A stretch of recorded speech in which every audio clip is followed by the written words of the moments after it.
All right, good morning, everybody. Welcome to Coffee and Craps with John here from ProCraps.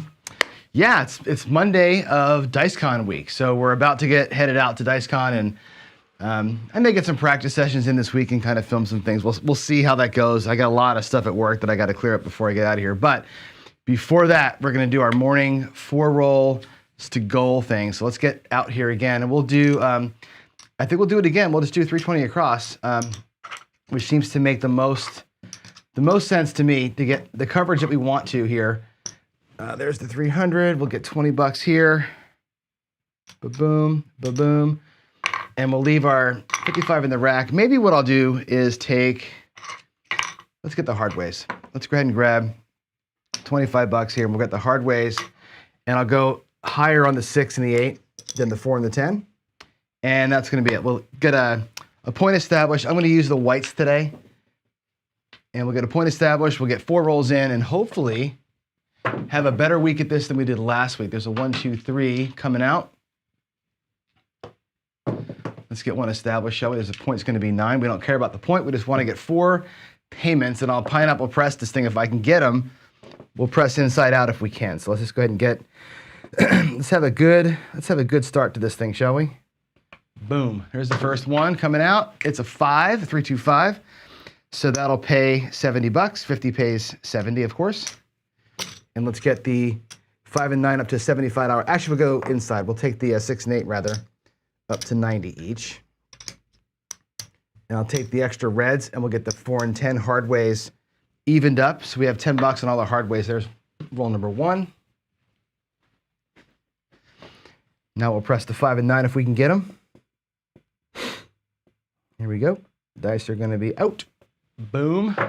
Not a great throw. 6, 3, 9. We'll take it though. And again, that's going to also pay 70 bucks. And we'll get the 5 and 9s pressed up, and I'll take the reds, and we'll get them all 1 unit higher over there. That's roll 2.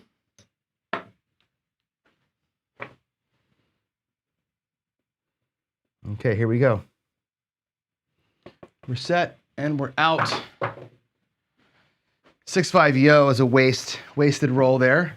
No, I lost my white chip. Wasted roll for number 3. So here's the money shot. Let's get the money shot to pay off here. I was talking to Brian a little bit over text last. I haven't talked to Brian in a while. It's good to talk to money shot. There we go. Talking about real estate and where I'm going to live and that kind of thing. There's a 5, 3, 8. That's going to pay 105, which is fantastic, right? There's 105. So on roll 4, we get a money shot. Finally, get a money shot. This is crazy. Let's take our money back and see where we are. So there's 1. Ah, goodness. There's 2. There's 350 that we started with. Slippery chips today.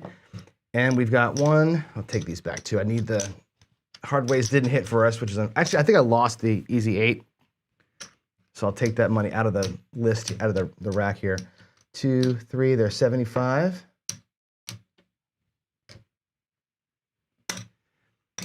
Four greens make a black. So we got 250, 255 in there. Again, I took the losses out of that easy 8 there after the fact. So there it is. Not a bad little way to get started for the week. Hopefully DiceCon goes kind of as well as that does. We'll see when we get there. So yeah, let's get this going. Let's get over here and say good morning to everybody. Yeah, on point, and I was hey, it's Monday, man. I'm not myself over here. Right, 9 was the winner. I should have turned that off. We can roll again and make sure I'm okay. But yeah, how y'all doing? Let me get to the presentation here, and I want to just kind of get through a couple of things this morning. Not a terribly busy day today, but I do want to talk about qualified shooters a little bit because we're going to get into DiceCon, and it's a topic of conversation, and it's gonna be another one of these emotional weird topics. I have a prediction. So let's get into the regular show here. So as far as the announcements go, we had a game. We had a game on Friday night, didn't we? That was a pretty good one. Jeff did a great job dealing. Jeff's doing a really good job keeping it moving. Chris, of course, from DGen was the box. And I know that it goes long, right? These things are long runners. It seems like we can't get it below an hour, and maybe that's okay. If it's engaging and it's fun, an hour is fine. I don't care if it goes an hour, hour and a half, as long as we're having a good time with it. And congratulations to Badger on the win. And actually, that amazing, I called it in the chat, by the way, that amazing, on roll 20, by the way, strategy note for everybody out there, roll 20 or roll 10 in round 2, dropping a bunch of money in the come seems to be a play. I mean, Badger did it. I've seen other guys do that. And it's a good like last bet. It really is. And it seemed that paid off big. So that was pretty funny. Yeah. All right. You want me to go back and make the extra roll? You guys are funny. All right. I'm going to go back and roll. Hold on. Let me go back there and get the roll because I did make the point. You're right. I made the point of 9. Let me get one inside number. Now watch me freaking 7 out here. I'm gonna roll the dice one time just because I know I screwed that up and whatever. It's Monday, man. Give me a break. Here we go.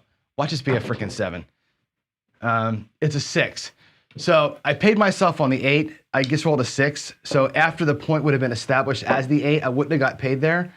But then I rolled a 6, and I had the same money on the 8 and the 6. So my bankroll is the same.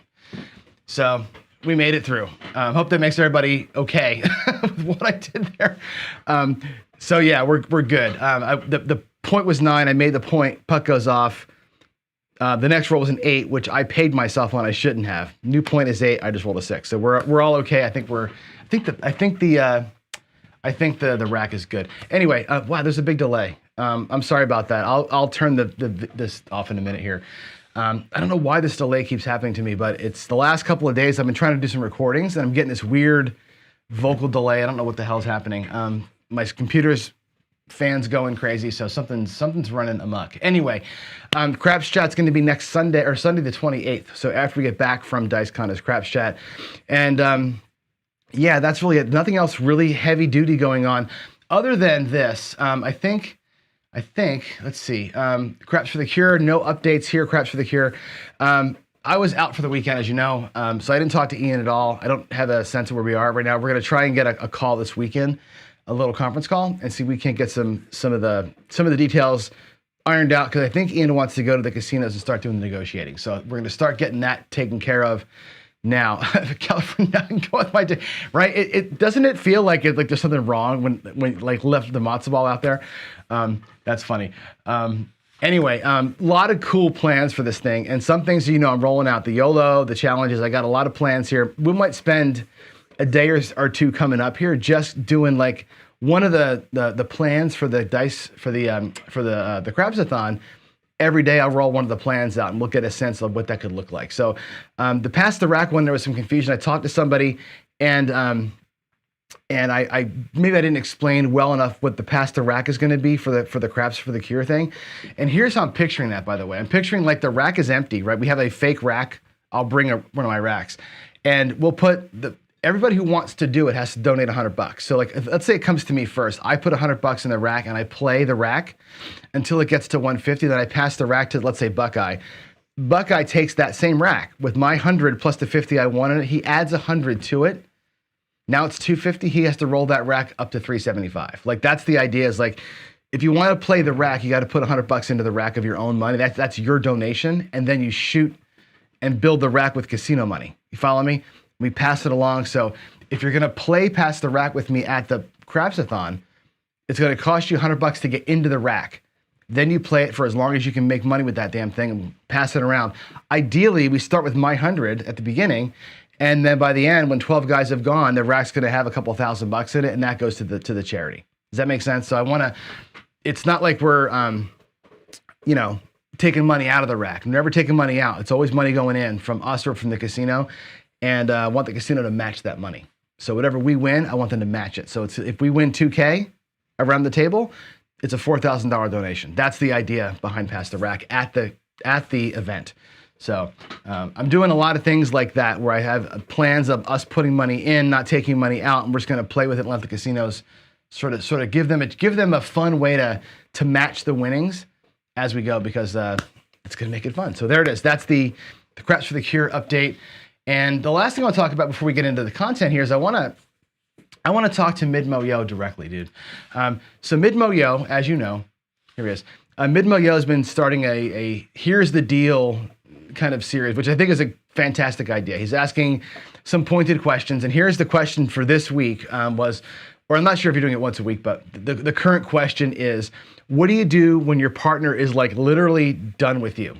Okay, and he frames it like your partner, you're playing craps, your partner, your wife, your girlfriend, your boyfriend, your husband, whatever, walks up and says, I'm done. I got my butt kicked. I'm out of money, or I've lost what I'm going to lose. Let's get the hell out of here. And you've been playing craps for a while, and you're finally on a guy who's shooting good, making some money. And you're like, I can't leave right now. I've been down too. Time for me to play. And your partner says, well, the hell with you. I'm going. I'll be out of the car. Like, that's a pretty, it's a pretty ballsy move there to just go to the car and get the hell out. But if they do that to you, what do you do? That's his question. And I can tell you this, in my family, and you all know me well enough, you know my stories well enough, my family, it's always the opposite, right? I'm the one who plays quick. I'm in and out of that craps table, usually pretty fast. I don't grind for hours and hours. So when I'm done, I'm done. I'm the one who's like, fuck, I'm just bored. Like, it's time to go home. I'll never go to my wife. Never. I would never go to her and say it's time to go. I'll drop her a text and say, I'm going to go to the sports book, and I'll go to the sports book and I'll, pull out the racing form or whatever, and I'll start making some bets over there, maybe some light ones, and I'll watch sports or I'll watch horse racing until she's ready to go. She knows when John goes to the sports book, John's ready to go home. And she'll play for as long as she wants to, and I don't give a crap. That's our relationship. We've set that up way years and years and years ago. That's how we do it. Neither one of us would ever be so aggressive as to be like, well, screw you, I'm going to the car. And now I'm going to sit in a car like this and wait for you. That would never happen in my house. But if it did, if Kathy walked up to me and said, hey, I got to get out of here. I just lost $1,000 and we got to go. She knows well enough to know that if I'm in the middle of a roll, right? If somebody's going, I'm not cashing out. I always tell her, as soon as this roll is over, I'll cash it out. And that roll, we know, can go 45 minutes. It can go 2 seconds. But if I get the tap on the shoulder, to me, that's the indicator that it's last roll. And you're right. I see somebody wrote in here, happy wife, happy life. That's good sage advice, Badger. So for me, the tap on the shoulder means last roll, and the agreement is I'm out, right? I'm out on that last shooter. If the shooter goes long, great. She'll do something else. She'll get another wine or something and wait for me. And that's how we do it. So we got it. We kind of set that up, but I've also been married for 28 years, and we've been going to the casino for years before that. So we've got this down to a kind of a science now. I used to get really bored. Like, I'd play baccarat for an hour, play craps for, half an hour, win my money or lose my money. And she and my parents would be able to play slots for 8 hours. And I found good ways to either play for 8 hours and grind, which is where some of my strategies come from, or I learned how to just sit at the sports book and, get into horse. And I got really into horse racing for a while, handicapping it because I was bored. But I would never, ever give the aggressive shoulder tap. The aggressive shoulder tap to me is, that's grounds for an argument and a long car ride home for somebody. So that's my 2 cents. Here's the deal from me on that one. So there it is. Hope that answers your question, Mo. And and with that said, let's talk about qualifying shooters. I want to go into this because here's the question: do you qualify your shooters? That's the number one, right? In chat, answer me. Do you qualify shooters? And the most famous qualification is the Golden Touch Craps 5 count. Now I'm going to talk to actually at DiceCon. I get to interview one of the Golden Touch instructors, and I'm going to ask about the 5 count because I've got concerns about the 5 count, and I'll tell you what they are when we talk about it in WinCraps here in a minute. Do you take sacrificial rolls? I know that my friend Dan Tana, who is the author of the Butterberg crap system, who I love that. I love that system. That's one of my favorite kind of random roller systems. It's an aggressive one. I love that system. He does what's called a sacrificial roll, which is like you'll get the point.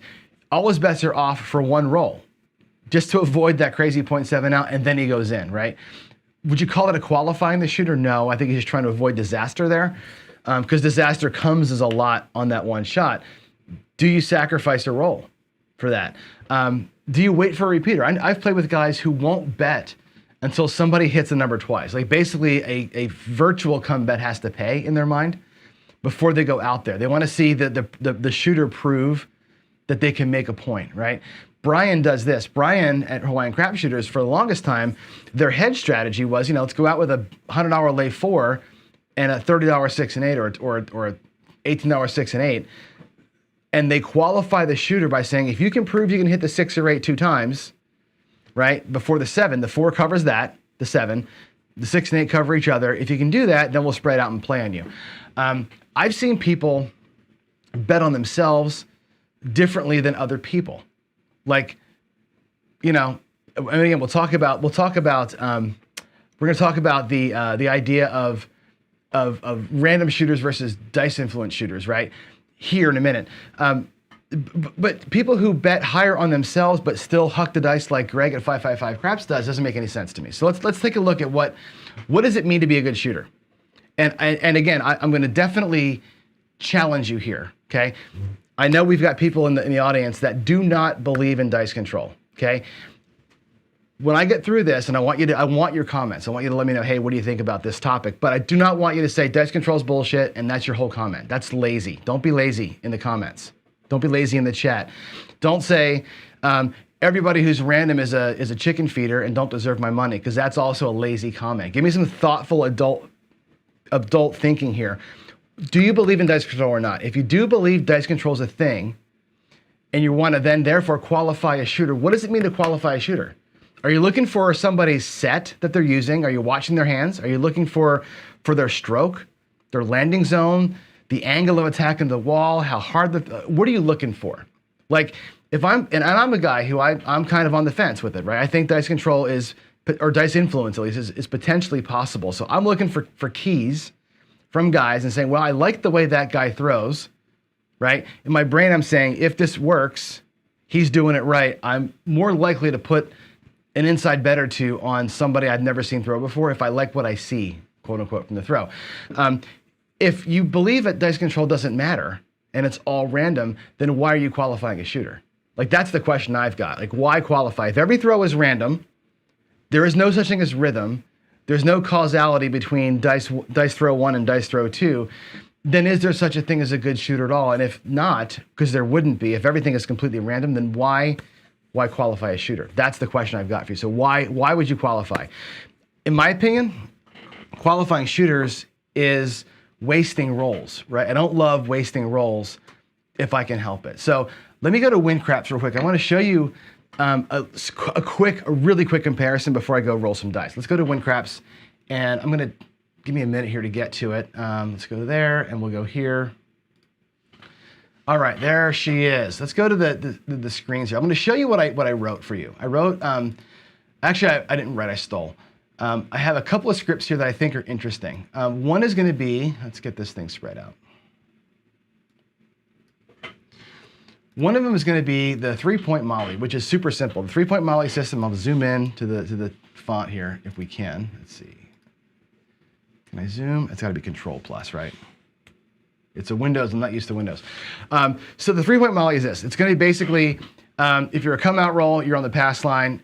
Otherwise, if you have less than 2 come bets, you're on the come. And everything we automatically take full odds. So 3-point Molly is simple. 3 bets, come bet, or pass line bet, 2 come bets in some configuration with max odds. Super simple, right? There's no qualification. We're just going to go play mathy craps. The Golden Touch 5 count is a little bit more complicated. This Golden Touch 5 count script I actually got from Steen at WinCraps. This is he's coded this thing out for us. And so it's got all the rules about the 5 count. It's got, you're counting up by 1 if you see an inside number, if you're whatever. He's got all the rules around here. You're waiting for five payable rolls before you go betting on somebody, which means you're watching sometimes 2 shooters go by. Sometimes you're watching 10 rolls go by before you go in and start making your very first bet, which is just a come bet, right? The 5 count is waiting for all these markers to happen. Then comes the come bet, and then you get in. So what happens here in the 5 count is you waste a lot of rolls. You're gonna make a shooter roll 5, 6, 7, 8, 9, 10 times. They may get 2 come bets set and paid before you actually get a bet out there, which is really, really tough. And I think the idea behind it is that you reduce volatility because you're not losing on those shooters, but you're missing a lot of opportunity there. And our third player is going to be the Horseman. And the Horseman's going to be played like this. I'm going to play the Horseman in this thing with a $50 don't pass, come bets at 25. So it's the 2-to-1 ratio Horseman. If the comeback gets made, we're going to place the bet with what won. So let's say we have a $25 come 6, it pays, we turn it into a $30 place 6. Then we're going to half press from there on through. So we basically turn come bets to place bets and half press them. So that's going to be 3 systems, right? 1, 3-point Molly, no qualify. 2, the 3-point Molly, but the 5-count version of it. 3, the Headless Horseman, which has the don't pass component and 3 come bets with no odds and then place betting afterwards. I just want to see what I expect to see is, well, you got some idea of it here. You're going to see a little bit less volatility in the Horseman, more volatility in the Molly, and an interesting level of volatility in the 5-count because, again, they're missing some rules. Let's get a new game going here. Not going to save that session.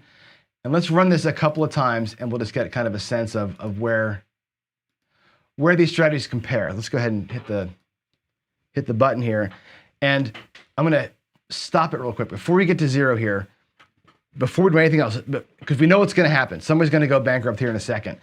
And let's just take a look at the amount of volatility that we see, which is interesting, right? The 3-point Molly, because there's no waiting for anything to happen, right? That thing jumps straight up, right? On a good run, it gets really high, right? $2,200.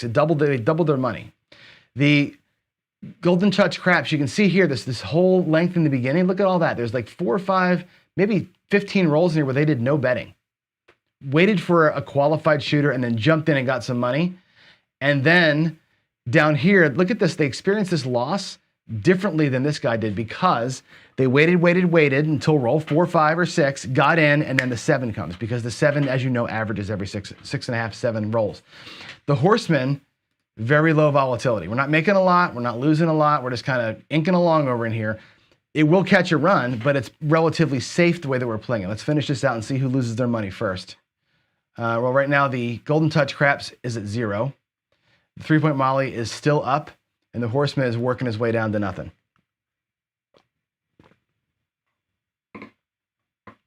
And it's almost to 0. There it goes. Okay, lost their money. Let's go ahead and run it again. Let's see, stop. Yeah, I know. Let's do game new. I'm not going to save it. Okay, let's do one more run. Ba-boom. Okay. Ooh, ugly little run to get started here. But this is what I like, I like to see, right? Is that you got, oh boy, they're already at 0. Stop it.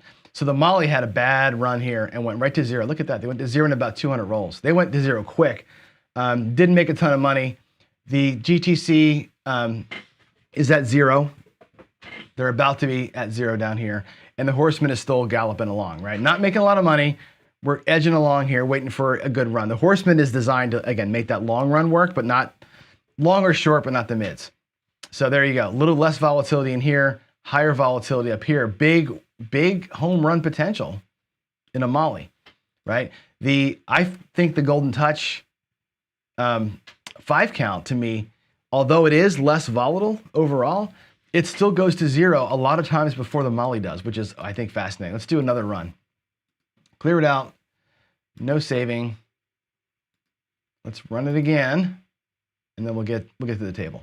Boom. Let's see what happens. Ooh, look at that ugly start. Holy crap. The Molly went to 0 in like 10 seconds. Golden Touch Craps. Let's pause.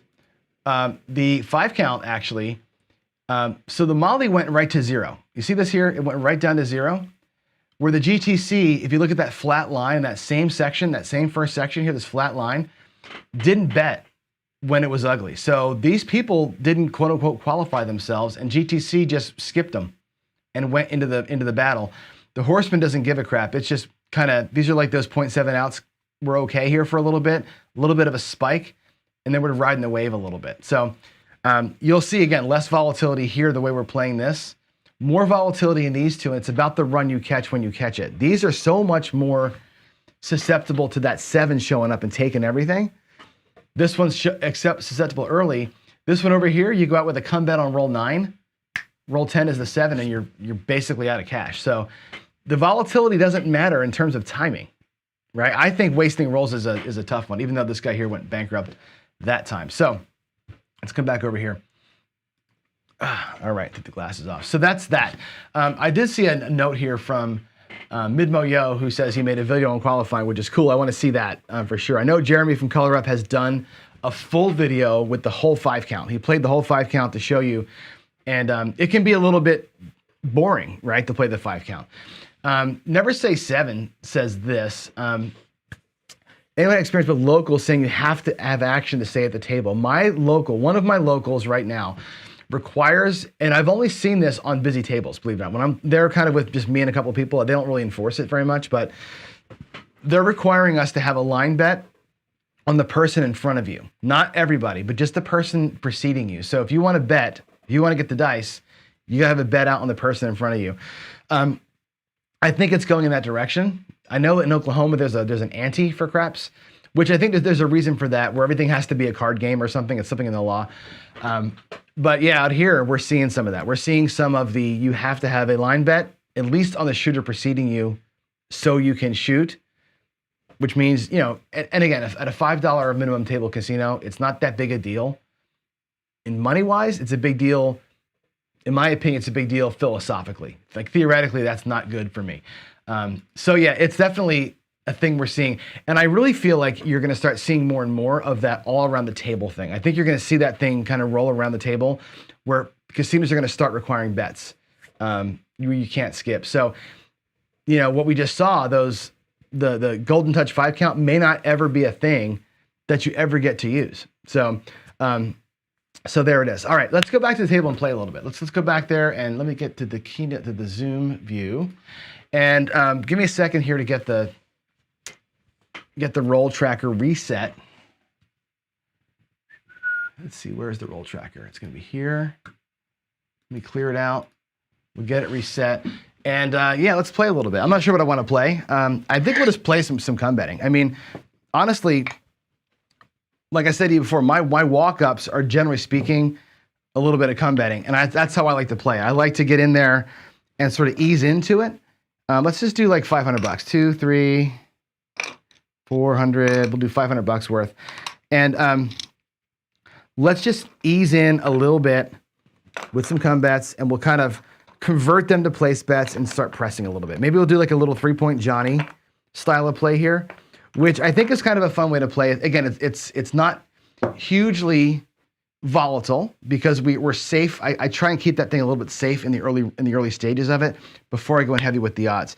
$500 at the $25 level is probably not enough, but let's go ahead and go out with tens. I'll actually convert these to nickels as I go here. Let's get a $10 pass line. But actually, you know what we're gonna bypass. We're gonna bypass the come out. We'll let the come out rolls go. We'll just play inside the puck cycle. And here we go. We're gonna go ahead and get a 6-3-9 as our first point. And let me get the roll tracker screen closer to me. There we go. It'll be a 6-3-9 for the first number. Now I'll get come bets going. We'll get 3 of them set, and then we'll go ahead and grab odds as they come. And I'll explain to you why I do it this way. There's a 4-4 hard 8. That's awesome. There's a 44. This goes to the 8. Now the right mathematical play is to drop odds on here. I'm not going to do it until I got 3 of them set, because we know that we have these short rolls all the time. If I get a repeater right now, I'm giving up the mathematical house edge play of those odds. I know this. But I also know that the 7 comes a lot early in the rolls. I'll let these 3 get set, and then I'll go ahead and grab. It's a choice that I'm making knowingly. I'm knowingly giving up a little bit of juice. There's a 6-4-10 up here in the 10, and we'll do our third and final come bet. I should have got more reds to start with, but we're going to be good. There's another one. We got 2 in here. There's our 7. So again, there's the 7, 5, 2, 7. And the reason why I play the 3-point Johnny like this is for exactly this reason. I'm going to lose $10. We're going to lose 20. We're going to get 10 of it back in the come. So our net down is going to be 10. That's the reason why. I know that the 7 comes quick enough, often enough, that I'm not going to put 50 bucks on that 8 right away, because that would have cost me an extra 50 bucks and on the 10 as well. I'll wait and let these things get set. That's my version of quote unquote qualifying the shooter. I'm going to let them get my numbers established and then my money goes out there. That's the way I do it. And again, we can, debating that that was a 9, by the way, not a 6. Right there, it goes to 9 again. The way that I justify that in my head is exactly what just happened. So I know that it's mathematically probably no different. I really should code that up in WinCraps. I should do the 3-point Johnny versus the 3-point Molly, where the odds go straight up versus we wait on the odds. Again, is my version of qualifying, but here we go. Let's go back out when they come. It's gonna be a 6, 3, 9. And what do we have? We have a 6, a 5, and a 1. That's a 6. That'll come into here. Our next come bet's on the way out. Let's mark that up.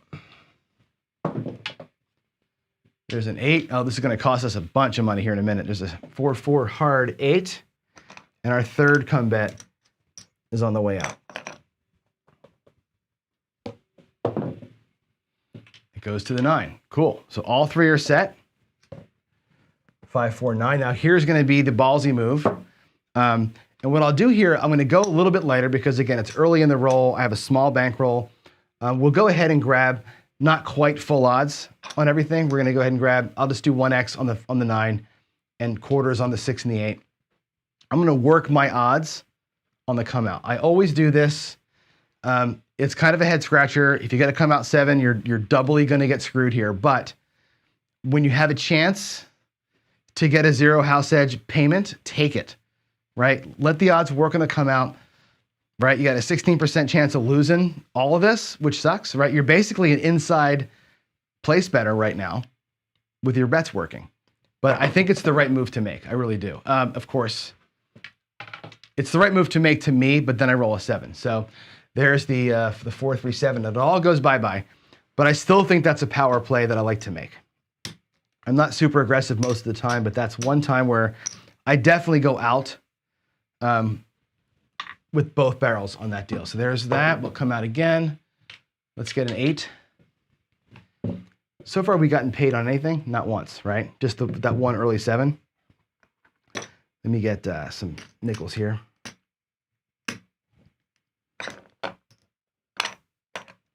Okay, let's get it. 6, 2, 8. Did I mark that up? No. There we go. All right. Points on, there's a 5. That was a 5, not a 6. 4, 1, 5. My stick work today, obviously not stellar. There's a 5, 2, 7. So here we are. We've got them set once. I got beat once. This is a even Steven deal. That one loses. That one wins.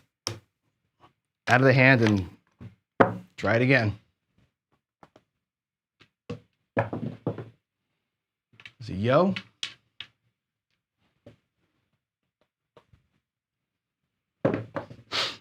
There's a 5.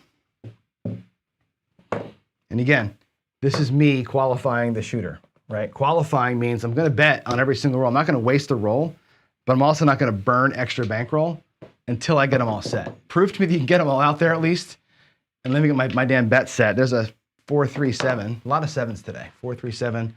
That's our first pulling money off the table, I think, since we started. 4 and a 1. That's a 5. 4, 1, 5. That's a new point. Let's get 3 set and get something to pay. One thing to pay, we nice, right? Nope. We're going to lose on the aces.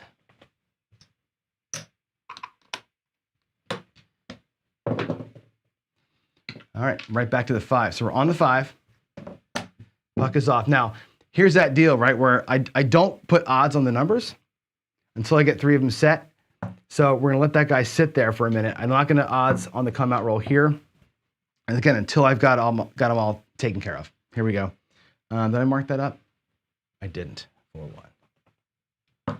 All right, we're on the 8. Cool. That goes to the 8. This goes here. And I know people will probably ask too, why aren't you on the pass line with this? I just don't. I just like to work the box. For whatever reason, I just enjoy it. Here would have been a pass line winner would have happened right there. But whatever. I just like to bypass it and work the box. It's just my style. Coming back out to a 6. The new point's going to be a 6. Look at our third combat set. And then we'll start grabbing odds and making some money. There's a repeater. Come on, get out of there, dice. It's a 3-3, hard 6. This will end up here. Now the shooter's made their 3 numbers for me. Now I'm going to go out and grab my odds. There we go. Odds are on. Odds are working. Oh, for frick's sake. Are you kidding me? Both times I did it, I got hammered. That's awesome. Do as I say, not as I do, maybe, right? There we go. All right, that's going to be that. Let's get out again. Did I mark that? I did. 6-5 yo.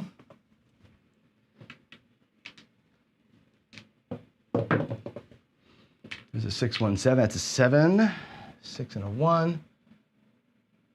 There we go. So it goes 7, 11, 7 in a row. Weird, huh? There's the 8, 5, 3, 8. So far, we're just donating money. Right back to it, right back on the 8. And I'll tell you, what I'm seeing here is this, 5, 3, as I'm talking about this, right? We had this discussion last week when I was up here in the don't come, and I kept repeating myself and getting burned because of strategy reasons. Same thing's happening here, right? And I know we should be talking about this. Let me get some more reds in here. Is I've hit now a couple of points where I've made the point, set a point, made the point. I had all those come out winners that I missed out on by not doing the pass line, right? I'm doing this thing without the pass line knowingly, bypassing some of that juice, right? I like to play it in here. Mathematically, I should be playing here and 2 up in here. That's the way it really should be played. If you're doing a true molly, again, my preference is not to, but it's costing me money today, right? I'm out of rhythm with what's happening here. So for those of you who say, read the table, do the right thing, right? The right thing to do, the way that we're rolling right now, is to get down in here because we are getting come out winners. We are getting repeaters up in here. I should be not bypassing this. I really should be playing that as one of my 3 points. And maybe we'll go ahead and start doing that now. We got beat a couple of times. We're seeing that, I hate to say the word trend, but we're seeing that happen to me. This is telling me that the strategy has got an opportunity that we're not taking advantage of. So we're going to start taking advantage of that opportunity. Here we go. Coming back out. Oh, I'm sorry. That should be this is a new come out. It's a 5. So the new point's going to be a 5.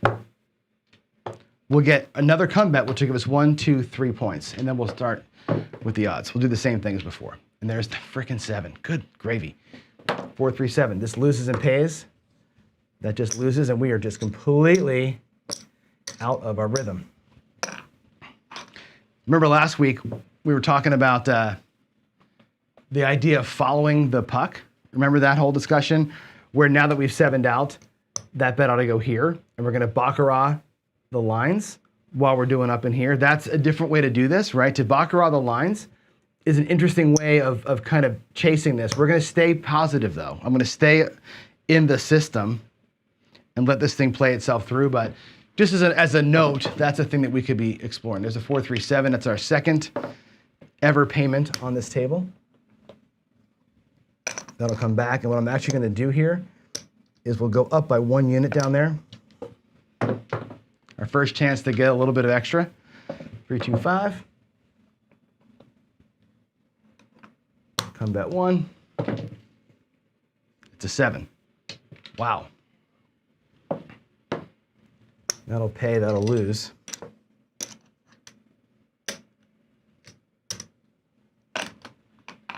That's 2 points missed in a row.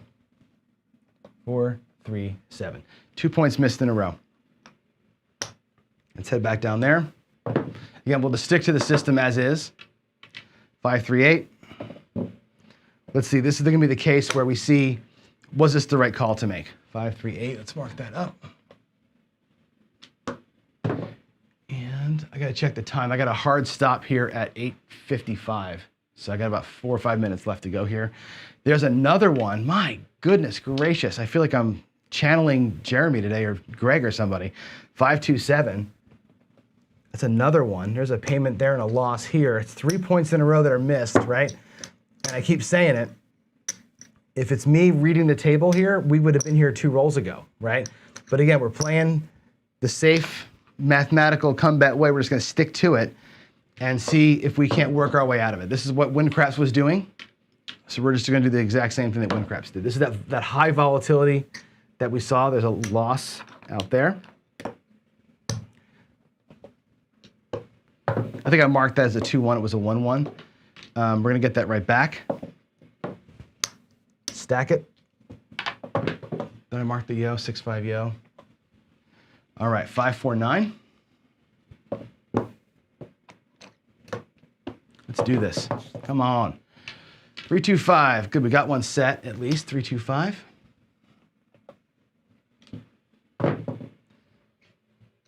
There's a 3-1-4 for the next one. Oh, I should have been out here. I'm sorry. That's a comeback that goes to the 4.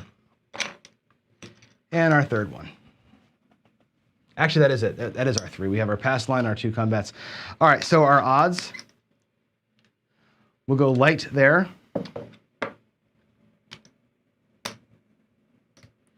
We're going to go light back here, and we're going to go 1x on the 4. So I got odds everywhere.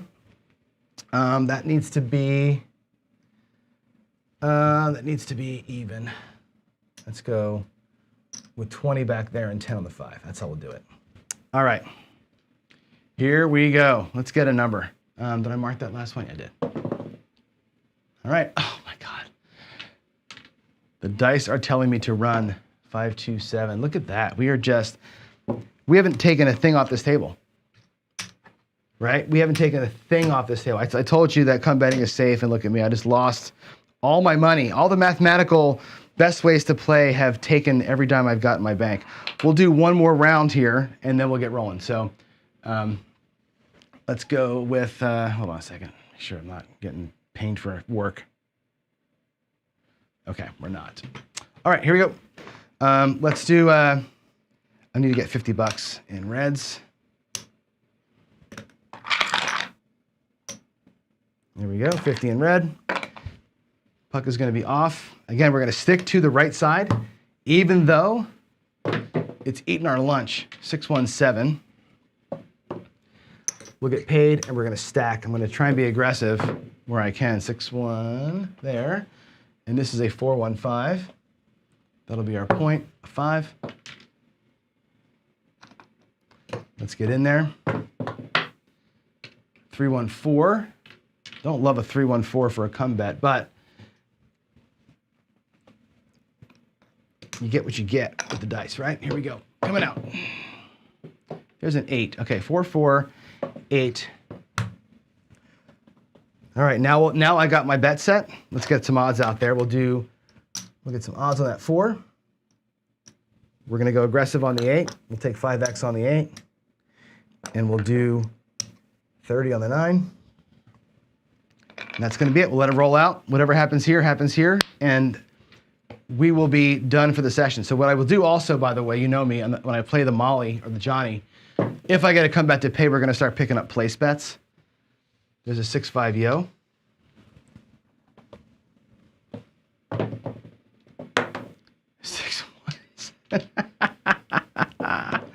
Oh, God.